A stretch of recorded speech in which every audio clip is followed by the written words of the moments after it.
Okay, imagine this for a second. You're out on the vast plains, say, the East African savanna, Right. and there's this tension. It's not always a lion chasing a gazelle right in front of you. No, not always obvious. Sometimes it's just this low rumble. You hear a lion, maybe far off. Uh-huh. That constant background presence. Exactly. And that subtle, like, persistent pressure. It keeps the gazelles on their toes, forces them to adapt, not by, growing By claws. getting faster, Huh. more aware, sharpening their strengths. Precisely. And we're seeing something kind of similar playing out in our work lives now, aren't we? With Yeah. artificial intelligence being that background rumble, that transformative There's force. a great parallel. And what's really interesting there is how it taps into this core tension we want to unpack today. Which This is, idea called the Stability-Instability Paradox. okay, sounds a bit academic. Well, it originally came from nuclear deterrence theory, actually. Oh, right, big picture stuff. Yeah, the basic idea is that sometimes forces that seem really powerful and stable at a high level. Like a nuclear arsenal, maybe? Exactly. Or maybe a strong central government, they can accidentally create pockets of, well, instability or unpredictability at a lower level. Huh. So, macro stability leading to micro instability. That's the essence of it. Okay, so let's bring that down to earth. Let's connect that directly to, your job, your career. Right. Our goal today, as we dive into some ideas from Vishal Kumar's work, is to really get our heads around how AI is doing both things at once. Creating stability and instability. Yeah. How it gives companies this sense of predictability, efficiency, but at the same time, creates maybe quite a bit of uncertainty for individual workers. Hmm. And crucially, what that actually means for you, for us, trying to navigate our professional paths right now. Exactly. We're going to look closely at that dual role. The big picture efficiencies AI brings to businesses, Streamlining things, making decisions faster. right? Sometimes even making the big players bigger, amplifying advantages. Hmm. But then we'll contrast that with the micro level shifts, the anxieties it can create for employees. Okay. We'll also talk about this concept of worker one, kind of a profile for thriving in this new landscape. Worker one. Interesting. Yeah.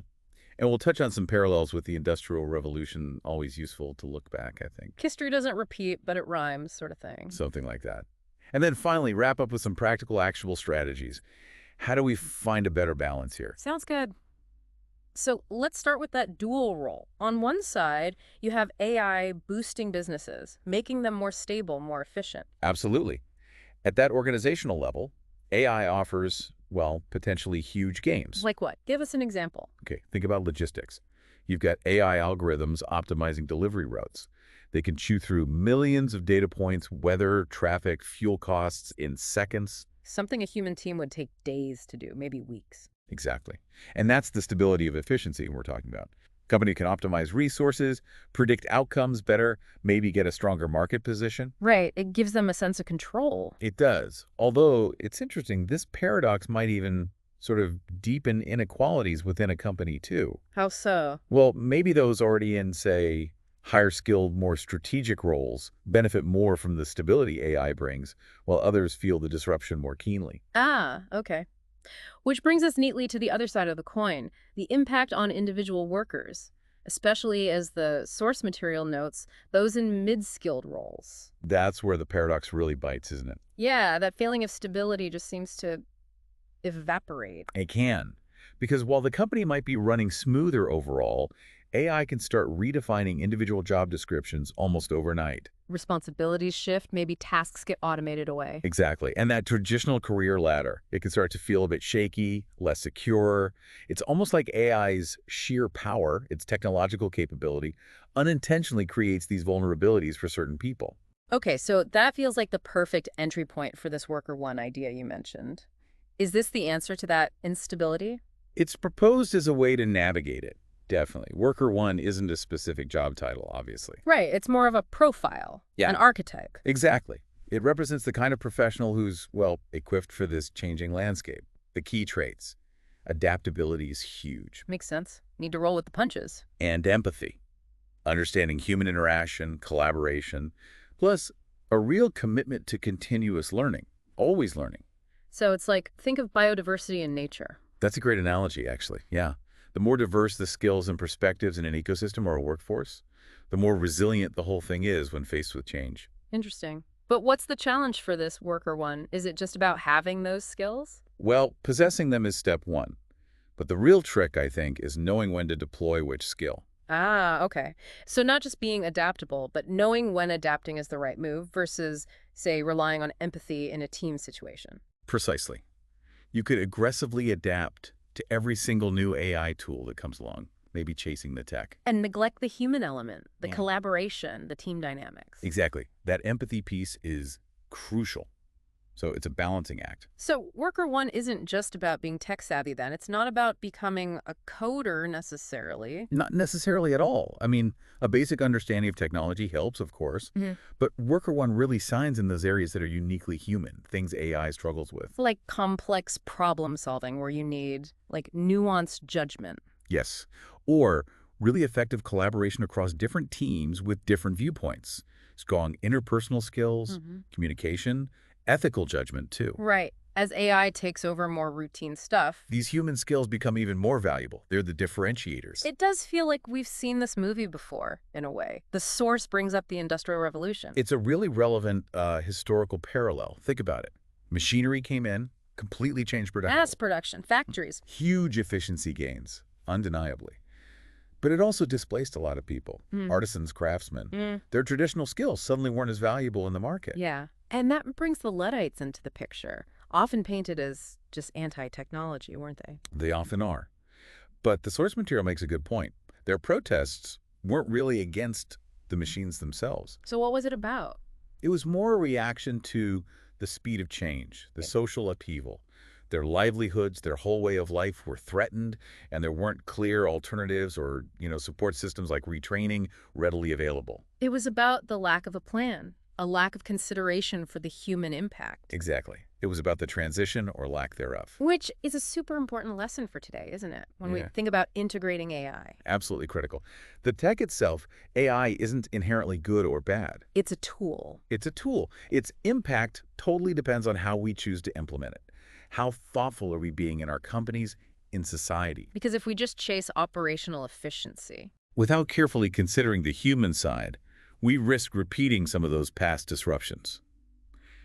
Achieving great productivity numbers, but at a real cost to people's well-being and careers. Okay, so how do we avoid that? How do we integrate AI more thoughtfully? The source laid out some strategies. It did. 4 key ones that seem pretty sensible. Let's walk through them. First up, human-centric AI development. What does that mean in practice? Basically, it means designing AI tools with the primary goal of augmenting human capabilities, not just replacing humans outright. Okay, so AI as a co-pilot, not necessarily the pilot. That's a good way to put it. Think of AI helping doctors sift through medical images to spot anomalies faster. So the doctor can spend more time talking to the patient using their judgment. Exactly. Or AI helping data analysts crunch massive data sets. So the analyst can focus on the strategic insights, the creative thinking. Precisely. It's about creating a synergy. AI handles the repetitive, data-heavy lifting, freeing up humans for creativity, critical thinking, interpersonal stuff. Making us better at our jobs, essentially, not obsolete. That's the goal of a human-centric approach. Okay, strategy number 2, continuous learning and upskilling. This feels like a no-brainer in this climate. It's absolutely essential, paramount, really.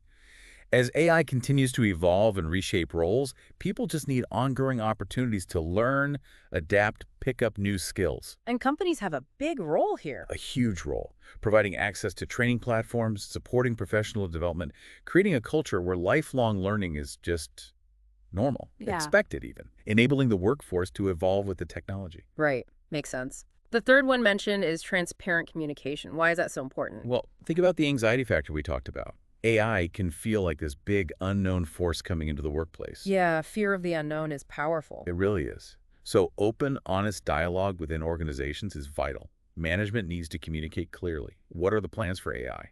How might it impact roles? Address concerns head on. Yes, proactively. Yeah. Set realistic expectations. It's all about building trust and making the transitions, whatever they may be, feel less jarring and more manageable for everyone. Yeah, I can see that. I remember hearing from a manager recently. They introduced an AI tool for scheduling. Okay, pretty common application. Yeah, but initially, Lots of anxiety on the team, fear they were being replaced, monitored too closely. Understandable reaction.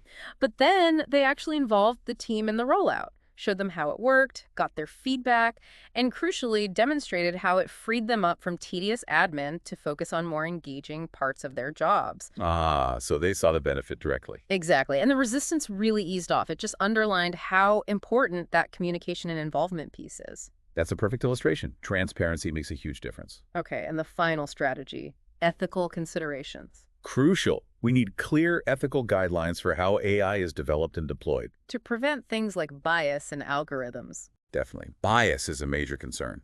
Ensuring fairness, accountability, preventing AI from inadvertently creating or amplifying inequalities. This means things like regular audits of AI systems, assessing their impact. So it's not just plug and play. You need ongoing oversight. Absolutely.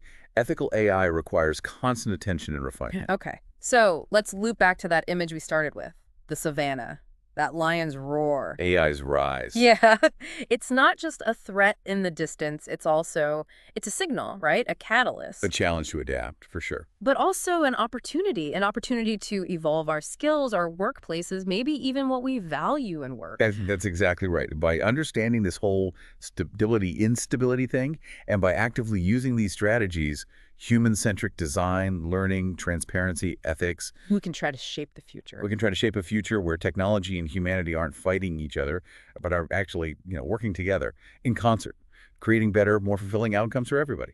So, wrapping up our deep dive for today, we've kind of explored this fascinating stability-instability paradox, specifically how AI is playing out in the world of work. That push and pull. We introduced this idea of the worker one, that adaptable, empathetic, learning-focused professional needed for this era. A key archetype for navigating the changes. We looked back, drawing some lessons from past tech shifts like the Industrial Revolution, Learning from history, hopefully. and we outlined some really concrete strategies for aiming towards a more balanced, more human-friendly integration of AI. Human-centric AI, lifelong learning, transparency, and ethics. The building blocks. Which leaves us, and you listening, with a final thought to chew on, maybe. Yeah, something to take away. Given everything we've discussed, how can you personally start proactively cultivating those worker one traits in your own career? What specific steps could you take, starting maybe even today, to lean into continuous learning, to sharpen those uniquely human skills, empathy, judgment, collaboration? How do you build that adaptability muscle needed to not just survive, but actually thrive in a world that's being increasingly shaped by AI? It really does feel like this ongoing dance, doesn't it? This interplay between technology and us, humanity. A symbiotic dance of progress, perhaps? And the more we understand the steps, the music, the better we can all navigate it. Thanks for joining us for this deep dive.